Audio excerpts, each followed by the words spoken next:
If I told you there's a city that doesn't exist on any map, would you believe me? A city with no address, no recorded history, and no official name, yet people disappear from it. This isn't a story from a book, it's not a movie concept, and it's not some urban legend whispered on the internet. It's a mystery, quietly buried under years of silence. This city has never been written down, but it's been talked about in hushed tones for decades. People call it different things. Some say it's the Silent City, others, the Forgotten City, and some just describe it as the place where people go and never return the same, if they return at all. Our story begins with an ordinary man named Daniel. He lived a very ordinary life, a routine job, predictable days, and a phone that was always buzzing. Until one evening, it just stopped, permanently. His friends thought he'd gone on a short trip. His workplace said he requested leave. His family waited for calls that never came. But the truth was simple, and it was terrifying. No one knew where Daniel went. The authorities searched. They traced his bank activity, examined his phone signals, and reviewed endless hours of security footage. Finally, they found one last clip. It showed him walking alone down a deserted road, surrounded by a fog so thick it seemed to swallow the street whole. And then, nothing. No struggle, no sound, no explanation. He was just gone. At first, it felt like a strange, isolated case. But it wasn't. Over the last 20 years, hundreds of people from different countries have vanished in the exact same quiet way. No alarms, no witnesses, no clues, but they all shared one deeply unsettling detail. In the days before they disappeared, they all spoke about a place they felt a deep connection to, even though they'd never been there.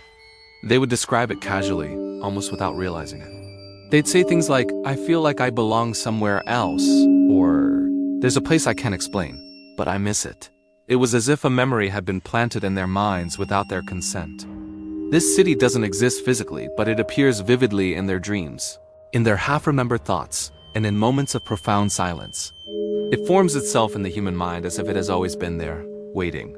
There have been survivors, people who came close to disappearing, but somehow pulled back.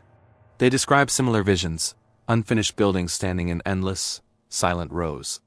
Streets that are completely empty, yet feel hauntingly familiar. Windows lit with a warm glow, but with no one inside.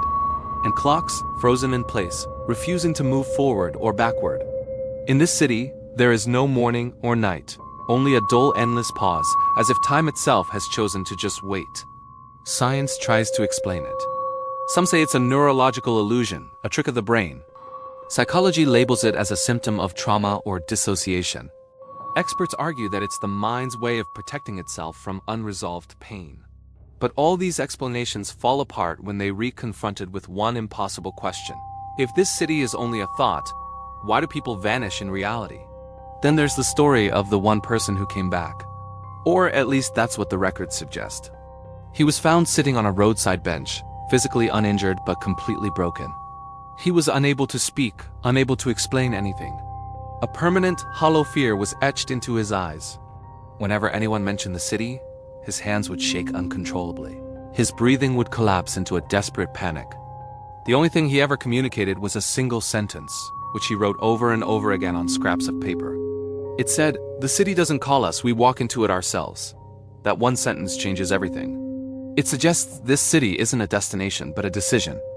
It's not a physical place on Earth, but a place deep within us. It begins to form where our memories are buried instead of healed. It's built from the apologies we never spoke, the choices we postponed until they faded away, and the people we failed to save who continue to live inside us like ghosts. The city grows quietly in those who carry heavy regret, deep grief, and unresolved loss. It expands with every single moment we choose silence over truth. And some people, once they step inside, can't find their way back out. Because returning would mean facing everything they were running from in the first place. Maybe this city has no buildings, no streets, and no borders in the real world. But its consequences are painfully real. Every person who slowly withdraws from the world, who disconnects from the people they love, who loses themselves without any explanation, or who suddenly becomes someone you no longer recognize. They may have just passed through it. So the real question isn't whether this city exists or where it's located. The real question is whether it have ever begun forming inside of you. And if one day you feel yourself walking toward it, without a map, without a warning, and without any resistance, will you realize it in time? Or will you too disappear quietly, just like all the others? Thanks for watching. If this story made you think, please consider subscribing for more mysteries that lie just beneath the surface of our world. Stay safe and stay aware.